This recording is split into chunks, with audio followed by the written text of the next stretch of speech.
بسم اللہ الرحمن الرحیم۔ سورہ بقرہ آیت نمبر 24۔ اعوذ باللہ من الشیطان الرجیم، بسم اللہ الرحمن الرحیم۔ فَإِن لَّمْ تَفْعَلُوا وَلَن تَفْعَلُوا فَاتَّقُوا النَّارَ الَّتِي وَقُودُهَا النَّاسُ وَالْحِجَارَةُ أُعِدَّتْ لِلْكَافِرِينَ۔ بس اگر تم یہ کام نہ کر سکو اور ہرگز نہیں کر سکو گے، اس پر میں نے پچھلے لیکچر میں تفصیل بتائی تھی کہ اس کو جملہ معترضہ کہتے ہیں، کہ ایک کلام چل رہا ہے، اس کے درمیان میں ایک ایسا جملہ ہے جس کی اس کلام سے بظاہر یعنی جو ترکیبی مناسبت ہے وہ نہیں ہے۔ ان لم تفعلوا، اگر تم یہ کام نہ کر سکو، جب بھی اگر کا لفظ آتا ہے تو ہم جواب میں آگے اس کا جواب دیتے ہیں، اگر یہ نہ ہوا تو یوں ہوگا، اگر یہ نہ ہوا تو پھر ایسا ہوگا۔ تو اس لیے قرآن نے کہا اگر تم یہ نہ کر سکو فاتقوا النار، تو جہنم کی آگ سے ڈرو۔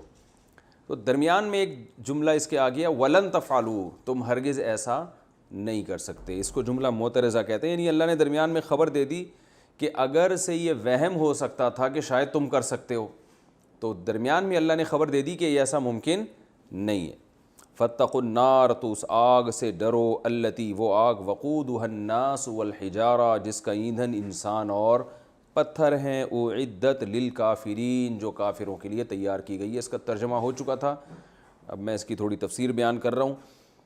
تو اس میں اللہ تعالیٰ نے بتایا کہ یہ جو ہم تمہیں قرآن کے ذریعے نصیحتیں کر رہے ہیں تو وہم ہو سکتا ہے کہ یہ اللہ کا کلام ہے یا محمد صلی اللہ علیہ وسلم نے خود سے بنا لیا ہے، تو شیطان یہ وسوسے درمیان میں ڈال سکتا ہے۔ تو اللہ تعالیٰ نے فرمایا کہ اگر تمہیں شبہ ہے کہ یہ اللہ کے علاوہ کسی اور کا کلام ہے تو انسان کا ہے نا، پھر تو تم بھی تو انسان ہو، اور محمد صلی اللہ علیہ وسلم نے تو کہیں کسی مدرسے میں، کسی اسکول میں، کسی یونیورسٹی میں پڑھا نہیں ہے۔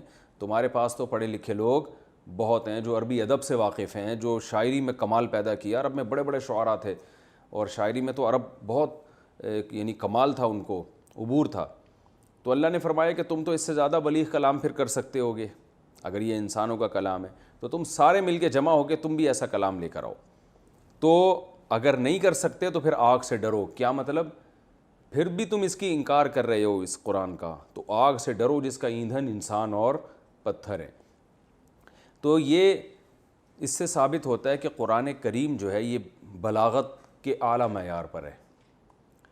پہلے تو یہ اچھی طرح سمجھیں کہ عربی میں بلاغت کہتے کس کو ہیں، کیونکہ آج لوگ کہتے ہیں نا کیا مطلب بھئی جیسا قرآن نہیں ہم بنا سکتے، بہت سے لوگوں نے تو کوشش کی ہے بنانے کی۔ تو خوب سمجھیں کہ سب سے خوبصورت کلام وہ کلام ہوتا ہے جو جس میں دو چیزیں ہوں، ایک فصاحت ہو اور ایک بلاغت ہو۔ جس کلام میں یہ دو چیزیں ہوں گی تو اس کو معیاری کلام کہا جاتا ہے۔ فصاحت کسے کہتے ہیں، بلاغت کسے کہتے ہیں؟ فصاحت کہتے ہیں کلام لفظی اور معنوی یوں سمجھیں کہ پیچیدگیوں سے پاک ہو۔ لفظی پیچیدگی کا مطلب یہ کہ جو پروناؤنسیشن ہے وہ لفظ کی، وہ ایسی نہ ہو جو آپ کے کان کو بری لگتی ہو۔ جیسے آپ جب کوئی بیان کرتے ہیں، کوئی تقریر کرتے ہیں، الفاظ کا جو سلیکشن ہے نا وہ ذرا شائستہ الفاظ ہونے چاہیے۔ وہ بعض دفعہ فحش الفاظ آ رہے ہیں تو وہ بھی برے ہیں، بعض دفعہ الفاظ کے جو پروناؤنسیشن ہے وہ اتنی عجیب گندی سی لگتی ہے وہ دیکھ، حالانکہ وہ لفظ صحیح ہوتا ہے، لیکن اس کے لیے آپ جس لفظ کا انتخاب کر رہے ہیں یعنی وہ معنی صحیح ہوتا ہے لیکن وہ لفظ سننے میں اچھا نہیں لگ رہا ہوتا۔ تو جو لفظ یوں سمجھیں ہم آسان لفظوں میں کہہ سکتے ہیں، جو لفظ سننے میں اچھا نہ لگے وہ فصیح نہیں ہوتا، سننے میں اچھا نہ لگے۔ بعض زبانیں ایسی ہیں جو پوری زبان ہی سننے میں اچھی نہیں لگے گی آپ کو، بعض زبانیں ایسی ہیں کہ پوری زبان آپ کو اچھی لگے گی سننے میں، تو یہ پوری زبانیں بھی ہو سکتی ہیں فصیح۔ تو جب ہم بات کر رہے ہوتے ہیں تو اگر کلام میں ہم ایسے الفاظ استعمال کرتے ہیں جس سننے والے کے کان کو وہ بھاری لگتے ہیں، برے لگتے ہیں کہ یار یہ کوئی اور ورڈ استعمال کر لیتے، تو اس کا مطلب یہ ہوا کہ آپ کا کلام میں لفظی طور پر فصاحت نہیں ہے، صاف ہونا چاہیے لفظی اعتبار سے۔ اور بعض دفعہ کلام میں معنوی عیب ہوتا ہے، یعنی اس کے میننگ اچھے نہیں ہوتے، تو اس لیے فصاحت کی جو تعریف کی خلو الکلامی عن التعقید اللفظی ہی والمعنوی ہی، اور یہ ہر زبان کا اپنا ایک اصول ہوتا ہے، لہذا ایک زبان کے قاعدے دوسری پہ فٹ نہیں کیے جا سکتے۔ اور بلاغت کہتے ہیں کون الکلامی مطابقا لمقتضی الحال، آپ جو کلام کرنا چاہتے ہیں نا، جو مضمون آپ بیان کرنا چاہتے ہیں، تو آپ کے الفاظ اور ان الفاظ کی جو ترکیب ہے، جس ترتیب سے آپ نے ان الفاظ کو جوڑا ہے، اس سے پورا وہ معنی ادا ہو رہا ہو جو آپ ادا کرنا چاہتے ہیں، اور وہ موجودہ حالت کے بالکل عین مطابق ہو۔ مثال کے طور پر اگر کوئی آپ سے کہتا ہے، میرے پاس کوئی آتا ہے، مفتی صاحب آپ نے قرضہ لیا ہے، ایک عام الفاظ میں آ کے نا، ایک عام دوست آیا، جیسے آپ آ گئے، آپ نے مجھ سے کہا کہ آپ نے جو ہے وہ مجھ سے پیسے لیے تھے تو کب واپس مل جائیں گے؟ تو ایک دم میں جوش میں آ کے کہتا ہوں، اللہ کی قسم، اس ذات کی قسم جس نے ساتوں آسمانوں اور ساتوں زمینوں کو بنایا، اور اس سے بڑا بہتان کوئی نہیں ہے کہ میں نے آپ سے قرضہ لیا، خدا کی قسم لا الہ الا اللہ، یہ آپ جھوٹ بول رہے ہو۔ تو آپ کہو گے بھائی کیا ہو گیا، اتنی قسمیں اور اتنے قلابے ملانے کی کیا ضرورت ہے؟ سیدھے سیدھے بولتے ہیں بھائی نہیں لیے میں نے، یہی ہوگا نا۔ تو میری بات تو ٹھیک تھی، میں نے جتنی قسمیں اٹھائیں، جتنے زمین آسمان کے قلابے میں نے ملا دیے، جھوٹ تھوڑی بولا ہے میں نے، تو کلام میرا درست ہے، مگر جو موجودہ حالت ہے نا اس کے مطابق نہیں ہے۔ حالت یہ ہے کہ سامنے والا میری بات کا انکار تھوڑی کر رہا ہے، وہ تو ویسی ایک بیچارے نے ہلکا سا دعویٰ کیا ہے یہ سوچ کے کہ شاید مفتی صاحب نے لیے ہوں پیسے۔ تو میں جو ابھی کلام کر رہا ہوں، جو کنڈیشن چل رہی ہے نا اس وقت، یہ کلام اس کنڈیشن سے میچ نہیں کر رہا۔ ہاں آپ آئے، آپ نے کہا بھائی آپ نے پیسے لیے تھے، میں کہوں نہیں یار ایسا کچھ نہیں ہے، آپ بھول گئے ہیں، لیکن آپ مان نہیں رہے، آپ کہہ رہے نہیں آپ نے لیے ہیں پیسے، میں کہہ رہا ہوں بھائی نہیں لیے میں نے، اور پیسے بھی آپ بہت بڑی رقم کا دعویٰ کر رہے ہیں، بولو یار آپ قسمیں اٹھا رہے ہو، خدا کی قسم آپ نے لیے ہیں پیسے۔ جب زیادہ تکرار ہوگی پھر میں بولوں گا اللہ کی قسم لا الہ الا اللہ، میں حلفیہ بولتا ہوں میں نے آپ سے ایک دھیلا بھی نہیں لیا ہے۔ اب یہ جو کلام ہوگا یہ موجودہ حالت کے مطابق ہوگا، یہ بلاغت بلیغ کلام کہلائے گا۔ پہلی دفعہ جب میں نے اتنی قسمیں وسمیں اٹھائی جب ضرورت نہیں تھی تو یہ کیا کہلا رہا تھا؟ غیر بلیغ۔ لوگ کہیں گے ابے کیا پاگل ہو گیا ہے، ٹھیک ہے نا۔ تو بلاغت کا مطلب کیا ہوتا ہے؟ حالت، جس سچویشن، جس قسم کے کلام کا مطالبہ کر رہی ہے۔ اس میں صرف قسمیں نہیں ہوتی، اور بہت ساری چیزیں ہوتی ہیں کہ آپ الفاظ کو جوڑتے کس ترتیب کے ساتھ ہیں۔ الفاظ کو جس ترتیب سے آپ جوڑتے ہیں نا، دیکھیں اس کی مثال میں ایک اور مثال دیتا ہوں۔ ایک آدمی نے آپ سے آ کے سوال کیا، زید کھڑا ہوا ہے یا بیٹھا ہوا ہے؟ اس کا مقصد کیا تھا کہ زید کس کنڈیشن میں ہے، کھڑا ہوا ہے یا بیٹھا ہوا ہے یا لیٹا ہوا ہے، کیا کر رہا ہے؟ تو میں جواب میں کہوں گا زید قائم، زید کیا ہے؟ کھڑا ہوا ہے۔ تو زید کے بارے میں نے خبر دی، کیا ہے وہ؟ کھڑا ہوا ہے۔ کھڑا ہوا کا لفظ بعد میں اور زید پہلے۔ آپ آئے اور آپ کے ذہن میں سوال یہ کہ کھڑا ہوا آدمی ہے کون؟ بندہ تو کھڑا ہوا ہے، لیکن یہ زید ہے، بکر ہے، کون ہے؟ اب آپ کا پوچھنے کا مقصد یہ ہے کہ کھڑا ہوا آدمی بندہ کون ہے؟ اب میں جواب میں کہتا ہوں زید قائم، زید کھڑا ہوا ہے، بات ابھی بھی درست ہے لیکن موجودہ حالت کے مطابق نہیں ہے۔ القائم زید میں بولوں گا، ایسے موقع بولوں کھڑا ہوا آدمی کون ہے؟ زید ہے۔ اب میں کہوں گا زید کھڑا ہوا ہے، پہلے بھی بات درست تھی، اب بھی درست ہے، لیکن اس کے مطابق، سوال کے مطابق نہیں ہے، یا کنڈیشن جو چل رہی ہے اس کے مطابق نہیں ہے۔ تو یہ جو بلاغت ہے، بلاغ کہتے ہیں اپنی بات پہنچا دینا۔ تو بات کو پہنچانے کے 20 طریقے ہوتے ہیں سامعین تک۔ سب سے بہتر جو طریقہ ہے، قرآن کا یہ دعویٰ ہے کہ وہ ہمارا ہے، اس سے بہتر طریقہ کوئی ہے ہی نہیں۔ یعنی خلاصہ کیا نکلا؟ قرآن نے جو کہا کہ اس جیسا کلام لے کر آؤ، تو کیا مطلب؟ الفاظ کی سلیکشن ایسی ہو جیسی قرآن کی ہے، معنوی تاکید بھی نہ ہو۔ معنوی کا مطلب اس کے مفہوم بہت مشکل ہو۔ معنوی میں نے بتایا نا، ایک لفظی تاکید عربی میں کہتے ہیں گرہ کو، لفظی گرہ بھی نہ ہو، معنوی گرہ میں اس کی کیونکہ اہم ٹاپک ہے نا، اس کو تھوڑا سمجھانا پڑے گا۔ جب کسی چیز میں گرہ لگ جاتی ہے تو کتنی پیچیدگی ہوتی ہے نا، اسے بیٹھ کے کھول رہے ہوتے ہیں۔ اور ایک چیز ہوتی ہے جو سلجھی ہوئی، کھل گئی، خوابوں کی طرح تھا نہ خیالوں کی طرح تھا، وہ شخص ریاضی کے سوالوں کی طرح تھا، الجھا ہوا ایسا کہ کبھی کھل نہیں پایا، سلجھا ہوا ایسا کہ مثالوں کی طرح تھا۔ تو سلجھا ہوا کا اپوزٹ کیا ہے؟ الجھا ہوا، جو گرے لگ جاتی ہیں۔ تو کلام میں بعض دفعہ گریں ہوتی ہیں، وہ لفظی گرہیں بھی ہوتی ہیں. لفظی کا مطلب سمجھ میں آ رہا ہے, لفظ کانوں کو اچھا نہیں لگ رہا, گاڑا لفظ ہے, بہت ہی عجیب سا برا لفظ ہے, مکروہ لفظ ہے, معنی حالانکہ بہت اچھا ہے اس کا. اور بعض مرتبہ لفظ صحیح ہوتا ہے, اس کا معنی اچھا, اس کا جو اصل ڈکشنری میں جو معنی ہے وہ معنی اچھا نہیں ہوتا. اچھا نہیں ہونے کا مطلب یہ ہے کہ معنی سمجھ میں نہیں آ رہا ہوتا اس کا. اچھا نہ ہونا تو ایک الگ چیز ہے, یعنی مشکل لفظ آپ استعمال کرتے ہیں, آسان لفظوں میں یوں کہہ سکتے ہیں. اب جیسے وہی ہے نا, وہ حکیم صاحب کے پاس یہ خطوطان معدہ میں حالات خانہ جنگی سی ہو رہی ہے. ایک آدمی حکیم صاحب کے پاس گیا کہ غدودان یا پتہ نہیں خطوطان معدہ میں حالات خانہ جنگی سی ہو رہی. یہ پورا کلام ہی غیر فصیح ہے, اس لیے کہ حکیم صاحب کی سمجھ میں ایک لفظ بھی نہیں آیا, سارے مشکل الفاظ. تو اس سے کیا ہو رہا ہے, یہ حکیم کو ایسا لگ رہا ہے جیسے یہ کلام میں گرہیں بندھی ہوئی ہیں, الجھا ہوا کلام ہے. تو گرہوں کی وجہ سے ہم یہ کہیں گے کہ حالانکہ خدودان معدہ بذات خود لفظ بہت اچھے ہیں, حالات بھی بہت اچھے, خانہ جنگی بھی بہت اچھے لفظ ہے, بڑا ایک اچھا لگ رہا ہے کانوں کو سن کے, لیکن مفہوم سمجھ میں نہیں آ رہا کہ ہے وہ کیا ہے. یہ معنوی پیچیدگی ہے اس کلام میں, یعنی اس کلام کے میننگ آسانی سے سمجھ میں نہیں آتے, بہت زیادہ غور کرنا پڑتا ہے, یار یہ بول کیا رہا ہے آدمی. تو اس سے کیا ہوتا ہے کہ جیسے لوگ کہتے ہیں نا, بعض علماء کے بیانات ایسے ہیں, بڑی شائستہ اور بڑی زبردست اردو استعمال کرتے ہیں, لیکن گاڑی اردو ہے, سمجھ میں نہیں آتی. تو آپ بتاؤ ان علماء کا پھر اثر ہوگا؟ آپ کا ٹیچر ایسی زبان میں آپ سے بات کر رہا ہے جو آپ کی سمجھ میں ہی نہیں آ رہی, یعنی بہت گاڑے الفاظ استعمال کر رہا ہے, تو آپ تھکنا شروع ہو جاؤ گے. تو ایسی تھکاوٹ جس کلام سے پیدا ہو رہی ہو, ہم کہتے ہیں اس کلام میں فصاحت نہیں ہے.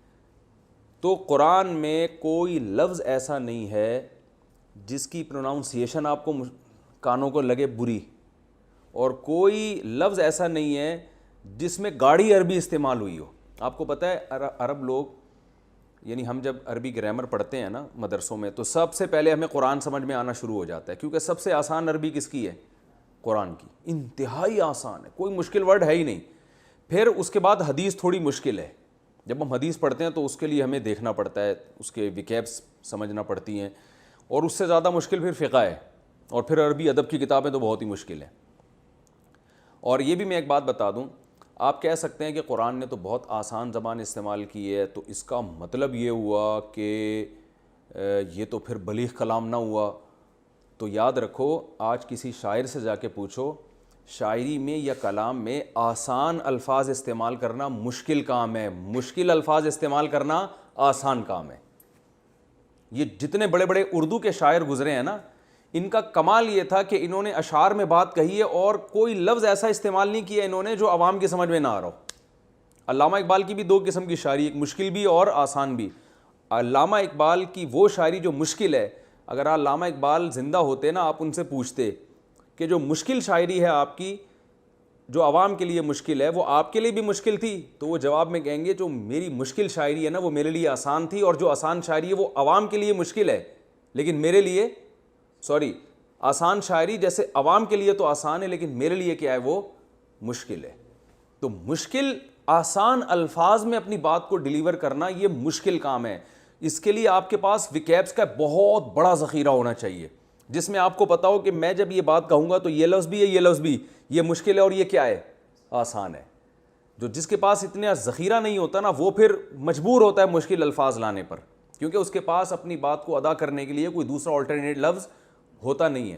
اور پھر وہ ایسا لفظ بھی ہو نا جو اس کلام میں ایڈجسٹ بھی تو ہو جائے, صرف وکیب ہونا کافی نہیں ہے نا, وہ اس جملے میں اس نے رکھنا بھی ہے. تو قرآن کا یہ کمال ہے کہ قرآن نے بہت آسان الفاظ میں بہت آسان مثالوں کے ذریعے اپنی بات کو سمجھائے. اچھا, ایک اور اس کی میں مثال دوں کہ آپ یہ دیکھیں, جو لوگ جس زبان پر قدرت رکھتے ہیں وہ اس زبان میں جب اسپیچ کرتے ہیں تو لوگوں کو آسانی سے سمجھ میں آتی ہے.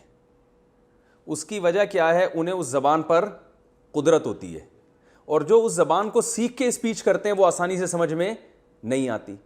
اس کی وجہ کیا ہے, انہوں نے اس زبان پر قدرت نہیں ہوتی, نہ ہونے کی وجہ سے مشکل الفاظ لا رہے ہوتے ہیں وہ,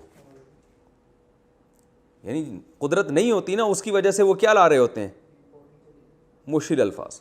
اب جیسے میں ایک لفظ استعمال کرتا ہوں, یار یہ چیز مارکیٹ سے شارٹ ہے. اب مارکیٹ سے شارٹ کا جب لفظ ہم نے استعمال کیا نا, یہ چیز مارکیٹ میں کیا ہے, میں بہت بولتا ہوں نا کہ مارکیٹ میں کیا چل رہی ہے, شارٹ چل رہی. اب یہ چل رہی ہے یا شارٹ, یہ بہت آسان الفاظ ہیں نا. یہ جو پیدائشی اردو اسپیکنگ نہیں ہوگا اس کے لیے یہ الفاظ استعمال کرنا مشکل ہوگا. نہیں آ رہی بات میرا خیال ہے. یا جو اردو ماحول میں 24 گھنٹے نہیں رہا ہوگا, اسے پتہ ہے کہ عوام کے پاس اپنی بات کو سمجھانے کے لیے آسان سے آسان لفظ کون سا ہے. اور جو اردو کتابوں سے پڑھ کر آئے گا وہ وہی بات کرے گا. جو ایک عالم تھے, ایک بیان کر رہے تھے, میرے دوست بھی تھے, وہ کہنے لگے میں نے ایک ایسی چیز دیکھی کہ میں انگشت بدندہ ہو گیا. تو میں جب ان کے پاس گیا میں نے کہا حضرت آپ کیا ہو گئے؟ کہنے لگے انگشت بدندہ. میں نے کہا یہ کیا ہوتا ہے؟ کہتے ہیں انگشت انگلی کو کہتے ہیں, بدندہ کا مطلب دانتوں کے اندر. میں نے حیران ہو گیا. تو میں نے کہا یہ بولتے ہیں بھائی میں حیران ہو گیا. تو کیا ہے زبان پر اس ہم سمجھتے ہیں بڑی اچھی اردو بول رہا ہے, یہ اچھی نہیں ہے. یہ اچھی اس اعتبار سے ہے کہ بھی پڑھا لکھا آدمی ہے, پڑھے لکھے لوگ اس طرح کی زبان استعمال کرتے ہیں, ذرا ادبی زبان.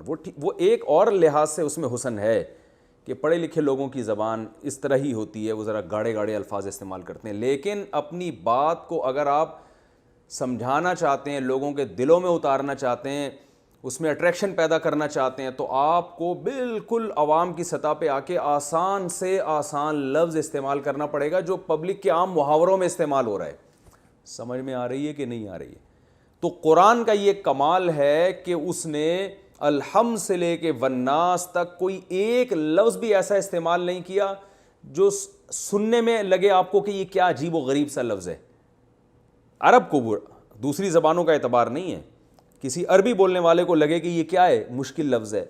اور ایسا بھی کوئی لفظ استعمال نہیں کیا جس میں معنوی لحاظ سے کیا ہو, پیچیدگی کے وہ عرب لوگ ڈکشنریاں تلاش کر رہے ہوں یا یہ غور کر رہے ہوں یار یہ کیا لفظ استعمال کیا. بہت آسان.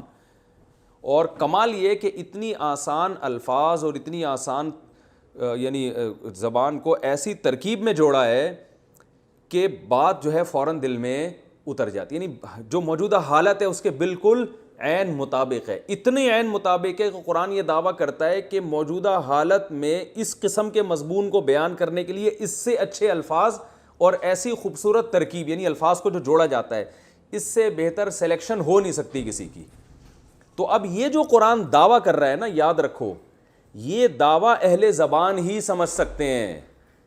جیسے میں اگر یہ دعویٰ کرتا ہوں کہ فلاں عالم اردو میں تقریر کرتا ہے اور اردو میں جو فصاحت اور بلاغت ان کی زبان میں ہے اس طرح سے کوئی اور تقریر کر ہی نہیں سکتا, تو میرا یہ دعویٰ انگریزوں کی سمجھ میں نہیں آئے گا, پنجابی بولنے والے یا پشتو بولنے والوں کی سمجھ میں نہیں آئے گا. یہ دعویٰ اسی کی سمجھ میں آئے گا جو اردو زبان میں بھرپور مہارت رکھتے ہیں. سمجھ میں آ رہی بات؟ تو لہذا ایک عام آدمی, جیسے اب عام لوگ کہتے ہیں کہ قرآن بڑا فصیح و بلیغ ہے اور بلاغت کے اعلیٰ معیار پہ پہنچا ہوا ہے, تو ہمیں کیسے پتہ چلے گا پہنچا ہوا ہے؟ تو بھائی ہم اس کو فصاحت و بلاغت کی ڈیفینیشن تو بیان کر سکتے ہیں, لیکن یہ فیصلہ کرنا کہ واقعی اس معیار پہ پہنچا ہوا ہے یا نہیں, یہ غیر عربی کا کام نہیں ہے. وہ سمجھ ہی نہیں سکتا اس کو.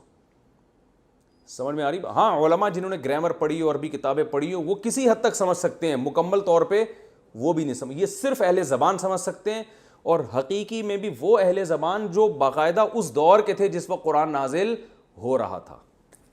سمجھتے ہو کہ نہیں سمجھتے؟ یہ میں اس لیے اتنی لمبی تقریر کر رہا ہوں کہ آج بھی انٹرنیٹ پہ کوئی بھی مکھنچو اٹھتا ہے, کچھ نہ کچھ آیتیں بنا کے پیش کر دیتا ہے اور کہتا ہے دیکھو میں نے بھی قرآن جیسی آیتیں بنا دی. اب سوال پیدا ہوتا ہے جب اس کو چیک کون کرے گا کہ یہ اس جیسی ہیں یا نہیں ہے؟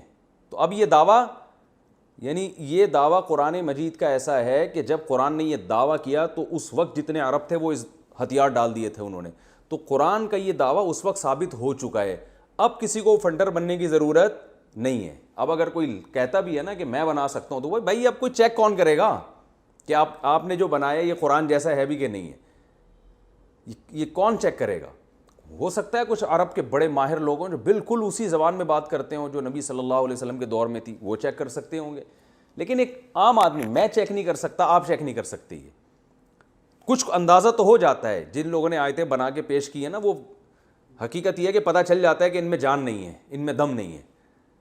لیکن یہ کہ کوئی لیبارٹری نہیں ہے جہاں ہم رکھ کے یہ ٹیسٹ کر سکیں کہ بھائی یہ واقعی قرآن کے مطابق نہیں ہے. تو اس لیے اب اگر کوئی یہ آیتیں پیش کرتا ہے کہ میں نے قرآن جیسی, تو اس صفحے کو آپ پھاڑ کے کیا کر دیں، جس صفحے پہ اس نے لکھی ہو نا، پھاڑ کے آگ میں پھینک دیں، کیونکہ اب یہ بحث کیا ہو چکی ہے، ختم ہو چکی ہے۔ جو صحیح قول علماء کا اس قسم کی آیتوں کے بارے میں وہ یہی ہے کہ جس وقت قرآن نے چیلنج کیا، پوری دنیا میں جہاں جہاں بھی عرب تھے وہ اس چیلنج کا جواب نہیں دے سکے، اور وہ عاجز آئے ہیں، انہوں نے کہا نہیں۔ اور واقعی دیکھو اگر دیا ہوتا تو کوئی تو تحریر ہمارے پاس آئی ہوتی نا، اتنے اسلام دشمن دنیا میں ہیں، تو اس وقت کی کوئی تو کتاب ہوتی کہ بھئی یہ فلاں مشرک نے یا فلاں غیر مسلم نے یا فلاں یہودی جو عربی جانتا تھا اس نے قرآن کے مقابلے میں بنائی تھی، اور اس کو عربوں نے کہا تھا کہ واقعی یہ کس جیسی ہے، بلاغت میں اسی معیار پر ہے۔ تو کوئی ایک پیج بھی آج تک ہمارے پاس ایسا نہیں پہنچا، حالانکہ اسلام کے خلاف سازشیں تو ہوتی رہی ہیں۔ تو یہ اس کی علامت ہے کہ قرآن نے جو یہ دعویٰ کیا ہے، اس مقام پہ قرآن نے دعویٰ کیا کہ اگر تم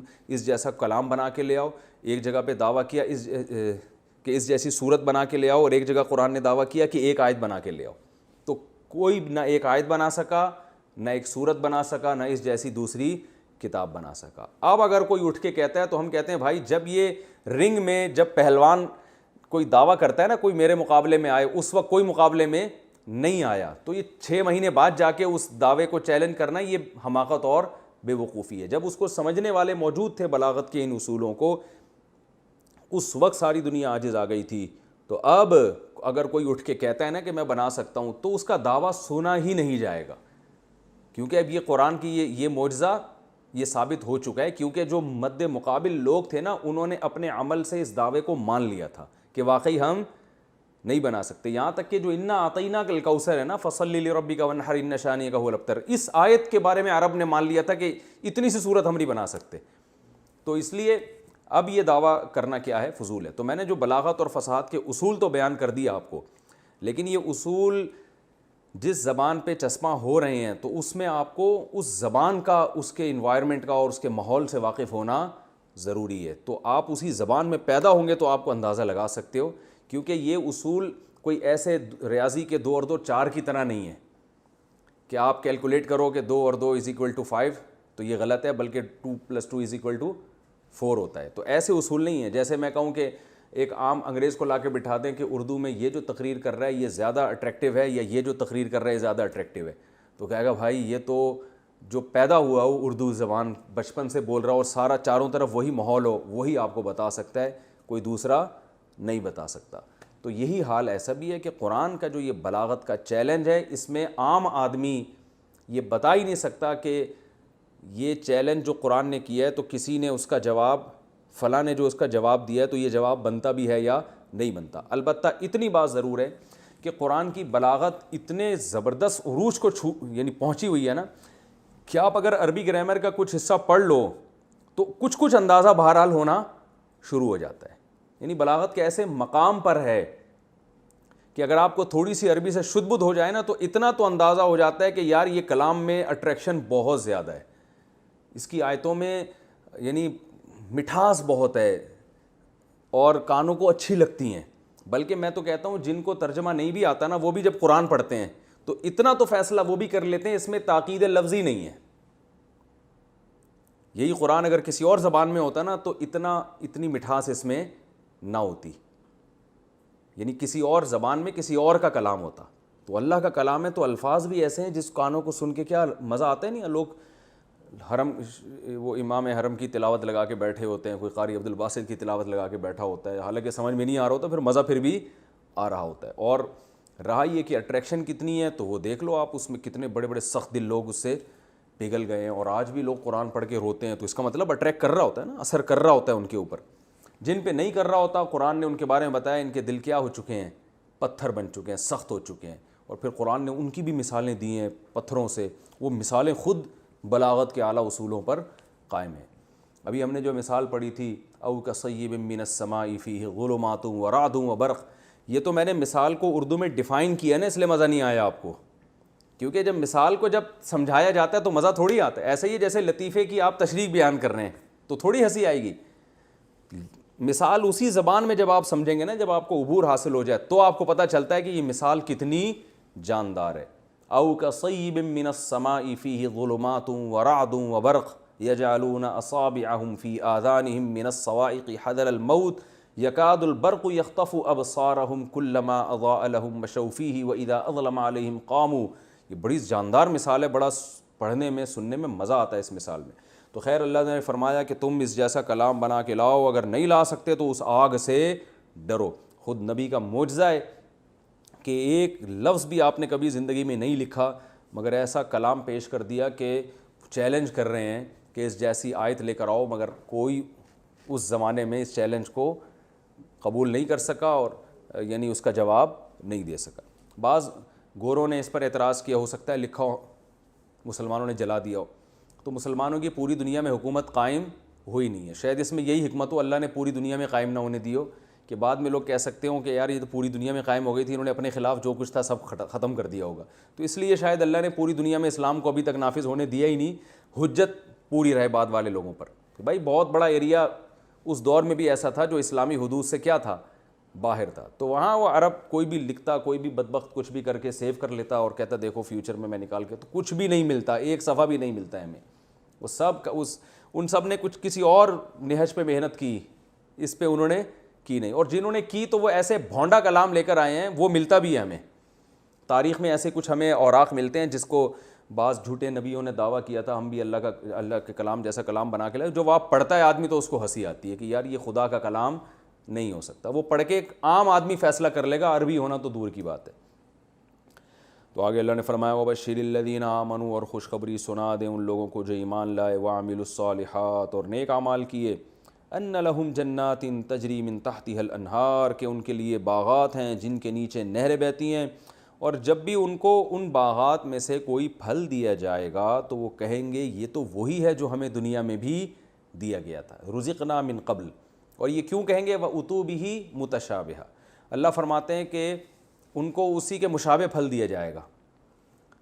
تو اس سے پتہ چلتا ہے کہ ہمیں جو دنیا میں ہمیں نعمتیں مل رہی ہیں نا, جنت میں ہوں گی یہی, لیکن ان کا ذائقہ میں لذت بہت زیادہ ہوگی.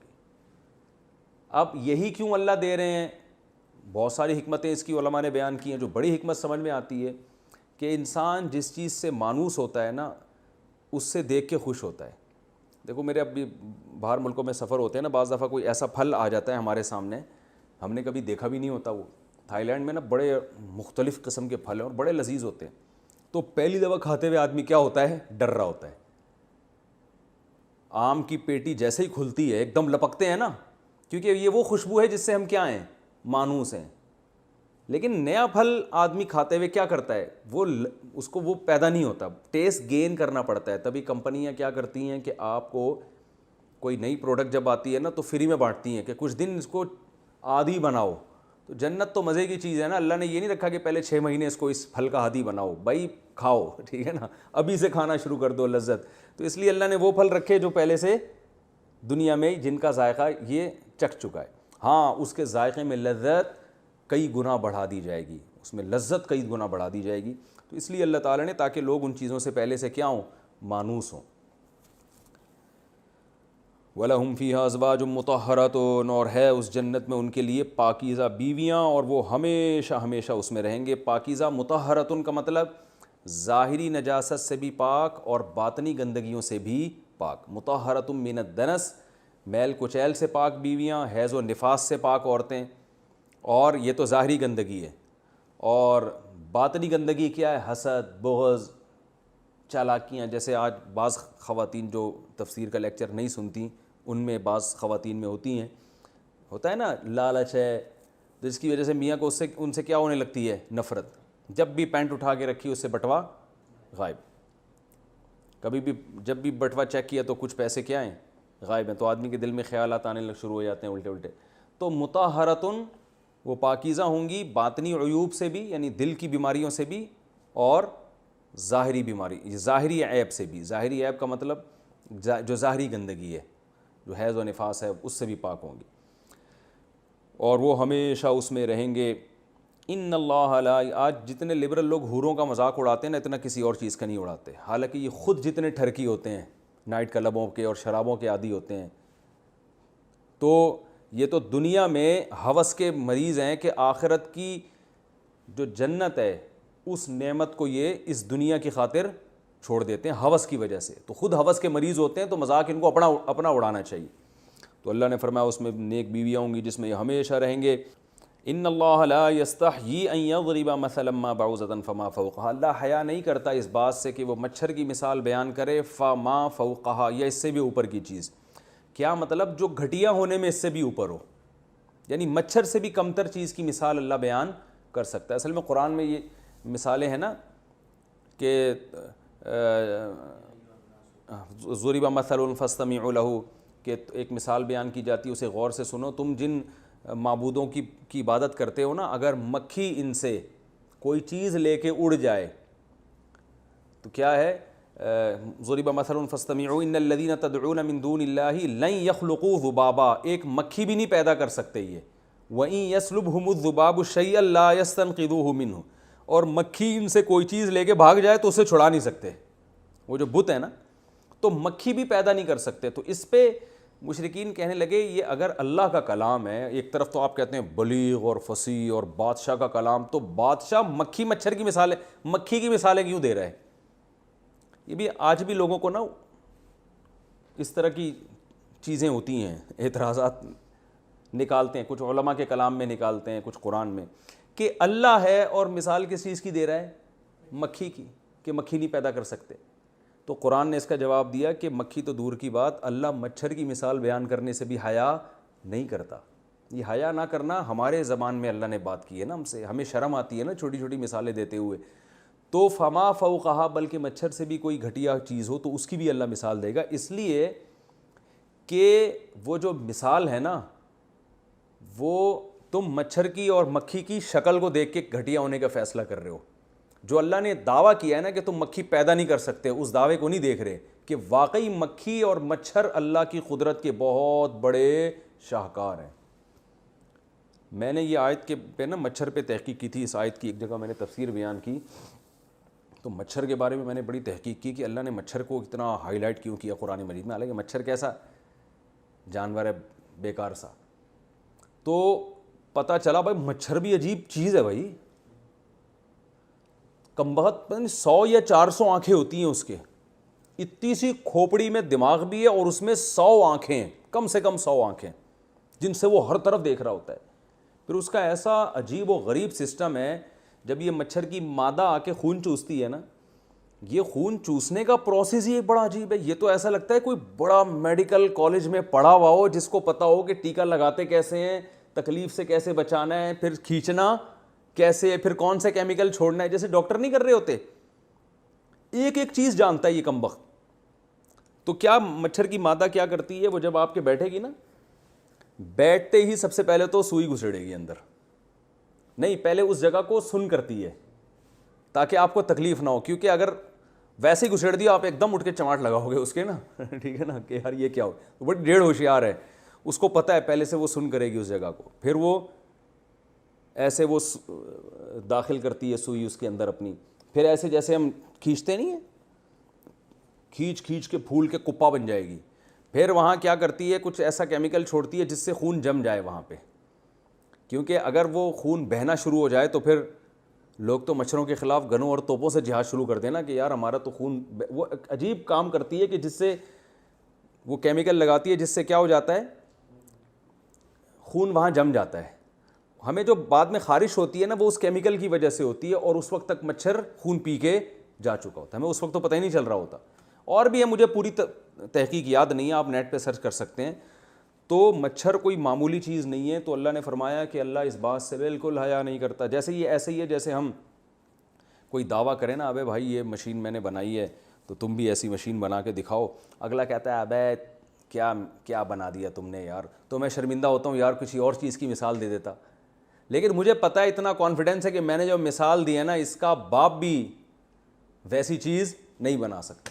تو میں شرمندہ نہیں ہوں گا, بلکہ میں کہوں گا بھائی میں نے جو چیلنج کے لیے اپنی پروڈکٹ آپ کے سامنے پیش کی ہے, میں اس پہ ذرہ برابر بھی شرمندہ نہیں ہوں. تو بالکل یہی انداز کس کا ہے, قرآن مجید کا, کہ ہم نے جو مکھی کی مثال دی ہے, مکھی دور کی بات, اللہ کہتے ہیں مکھی کو اور چھوٹا کر لو, مچھر پہ آ جاؤ, ٹھیک ہے نا. تو مچھر کی مثال دیتے ہیں, تم مچھر بنا کے دکھا دو. تو یہ نہیں تم سے بن سکتا، اور اللہ اس سے شرمندہ نہیں ہے. اپنی جو اللہ نے مثال دی تھی نا مکھی کی، اللہ اس میں شرمندہ نہیں ہے کیونکہ تم بنا نہیں سکتے. بہت یعنی پیچیدگی ہیں اس میں. اگر بنائے گا تو کلوننگ کے ذریعے نا، وہی اسی کے سیل لے کے، وہ تو پہلے سے ایک بنی بنائی چیز ہے، اسی کو گرو کیا جا رہا ہے، تو خود سے نہیں بنا سکتے تم. وَلَن يَخْلُقُ، فرمایا کہ فَيَقُولُونَ فَأَمَّا الَّذِينَ آمَنُوا، ہاں جب اللہ یہ مثالیں دیتا ہے تو جو ایمان والے لوگ ہیں، فَيَعْلَمُونَ أَنَّهُ الْحَقُّ مِن رَبِّهِمْ، وہ جانتے ہیں کہ یہ مثال حق ہے، یعنی بالکل ٹو دا حق. مثال کا مطلب ہوتا ہے جو دعویٰ ہے بالکل اس کے عین مطابق ہے، بالکل اس کے عین مطابق ہے اپنے رب کی طرف سے. وَأَمَّا الَّذِينَ كَفَرُوا، جو کافر ہیں، فَيَقُولُونَ، وہ کہتے ہیں ماذا اراد اللہ بہذا مثلا، کیا اللہ ارادہ کر رہا ہے ان چیزوں کو بطور مثال پیش کر. پتہ نہیں جیسے گھننے بن کے نہیں لوگ کہتے یہ کیا مکھی مچھر کی مثال ہے. ایک طرف کہتے ہیں اللہ کا کلام ہے، اللہ عرش پر ہے، ساتھ میں کیا مکھی مچھر کی مثالیں دے رہا ہے اللہ تعالیٰ. مثالیں دے سورج چاند کی تو سمجھ میں آتا ہے. تو اللہ فرماتے ہیں کافر ایسے توہین کرتے ہیں. فرمایا یضل بہ کثیرا، اللہ ان مثالوں کے ذریعے بہت سوں کو مزید گمراہ کر دیتا ہے. یعنی وہ اور دین سے دور ہو گئے نا کافر، یہ مثالیں سن کے بجائے قریب آنے کے کیا ہو گئے، دور ہو گئے. تو اللہ نے ان کو گمراہ کر دیا. تو اللہ گمراہ زبردستی نہیں کرتا، کسی کی اپنی حرکتوں کی وجہ سے کرتا ہے، کیونکہ وہ اس پر صحیح طرح سے سوچنے کے لیے تیار، پازیٹیو وے میں سوچنے کے لیے تیار ہی نہیں ہے، اس لیے اللہ ان کو گمراہ کر دیتا ہے. تو اس میں ہم گمراہی کی نسبت اللہ کی طرف کا مطلب یہ نہیں کہ اللہ ظالم ہے، بلکہ اور اس سے ہمیں یہ بھی پتہ چلتا ہے کہ بعض چیزیں ایسی ہوتی ہیں جو ہوتی ہدایت کی ہیں، مگر آپ اپنی نیگیٹو سوچ کی وجہ سے ان چیزوں سے ہدایت حاصل کرنے کے بجائے اور گمراہی میں چلے جاتے ہیں، تو وہ آپ کا اپنا قصور ہوتا ہے. بعض تقریریں ایسی ہوتی ہیں علماء کی جس میں ہدایت بھری ہوئی ہوتی ہے، اس سے لوگوں کو توبہ کی توفیق مل رہی ہوتی ہے، لیکن آپ ان کی وجہ سے بجائے سیدھے راستے پہ آنے کے دور. ابھی مولانا طارق مل صاحب کا بیان نہیں ہوا تھا جس میں رو رو کے دعائیں مانگی تھی انہوں نے وبا کے ختم، کتنے لوگوں کے دل پگھل گئے اس سے، اللہ کا خوف. ایک ایتھیسٹ کو میں نے دیکھا مذاق اڑا رہا ہے، کہہ رہے یہ دیکھو ناٹک کر رہے ہیں. بھائی ناٹک ایسے نہیں ہوتا. تو آپ کا دل پگھل جانا چاہیے تھا، دیکھو یار جو اللہ کا خوف رکھنے والوں کی یہ کنڈیشن ہوتی ہے. تو ہر ہدایت کی چیز بعض دفعہ وہ ہدایت کے بجائے بعض لوگوں کے حق میں اور زیادہ گمراہی کا سبب بن جاتی ہے. تو اللہ فرماتے ہیں اللہ بھی اس قرآن کے ذریعے بعض لوگوں کو گمراہ کر دیتا ہے. اور وَيَهْدِي بِهِ كَثِيرًا، بہت سوں کو اللہ کیا دیتا ہے، ہدایت دے دیتا ہے. وَمَا يُضِلُّ بِهِ إِلَّا الْفَاسِقِينَ، اسی کا اشکال کا اللہ نے جواب دے دیا. اللہ اس کے ذریعے گمراہ نہیں کرتا مگر ان لوگوں کو جو حدود سے نکلے ہوئے ہیں، تو انہی کا قصور ہوتا ہے جس کی وجہ سے وہ گمراہی میں چلے جاتے ہیں. الَّذِينَ يَنقُضُونَ عَهْدَ اللَّهِ مِن بَعْدِ مِيثَاقِهِ، فرمائے یہ گمراہ وہ لوگ ہیں جو اللہ سے مضبوط عہد کے بعد بھی اس عہد کو توڑ دیتے ہیں. اللہ سے انہوں نے عالم ارواح میں بھی عہد کیا تھا، اس کو بھی، اور ویسے بھی نارمل زندگی میں یہ اللہ سے کیے ہوئے معاہدوں کو توڑتے ہیں. وَيَقْطَعُونَ مَا أَمَرَ اللَّهُ بِهِ يُوصَلْ، اور ان کی دوسری خصلت یہ ہے کہ جس چیز کے اللہ نے جوڑنے کا حکم دیا یہ اس کو توڑتے ہیں. رشتہ داری، تبھی آپ دیکھ لیں غیر مسلموں میں آپ کو رشتہ داری کا وہ تصور نظر نہیں آئے گا. تو یہ بھی آپ دیکھ لیں رشتہ داری کو توڑتے ہیں. یہ ویسے تھینک یو بہت چلتا ہے ان کے. اور زمین میں فساد مچاتے ہیں، تو یہ زمین میں رشتہ داری توڑنا ہی زمین میں فساد ہے. بچوں کو باپ نہیں ملتا، ماں نہیں ملتی، بہن بھائیوں کے رشتے نہیں ملتے، تو یہ بہت سارے فساد ہوتے ہیں. فرمایا اولئک هم الخاسرون، یہی خسارے والے ہیں. اب اللہ ان غیر مسلموں سے سوال کر رہا ہے کیف تکفرون باللہ، تم کس بیس پر اللہ کا انکار کرتے ہو. وکنتم امواتا، اتنی بڑی دلیل خدا کے وجود کی ہے کہ تم مردہ تھے اور اس نے تمہیں زندگی دی.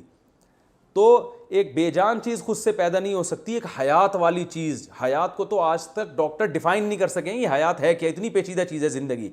تو زندہ چیز کیسے پیدا ہو گئی خود بخود؟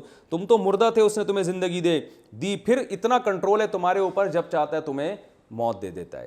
تو آزاد نہیں ہو. ثم یمیتکم، پھر موت دے گا، پھر تمہیں زندہ کرے گا، پھر اسی کی طرف تم لوٹ کر جاؤ گے. اور وہی وہ ذات ہے جس نے زمین میں جو کچھ ہے تمہارے لیے پیدا کیا. تم زمین کو مسخر کر کے بیٹھے ہوئے، تو اللہ نے اس کو مسخر کیا تمہارے لیے. پھر وہ آسمان کی طرف متوجہ ہوا، اس نے 7 آسمان بنا دی، اور ہر چیز پر علم رکھنے والا ہے، ہر چیز کا علم ہے اس کو. تو تم اس ذات کا انکار کیسے کرتے ہو؟ اللہ تعالیٰ سمجھنے کی، عمل کی توفیق عطا فرمائے.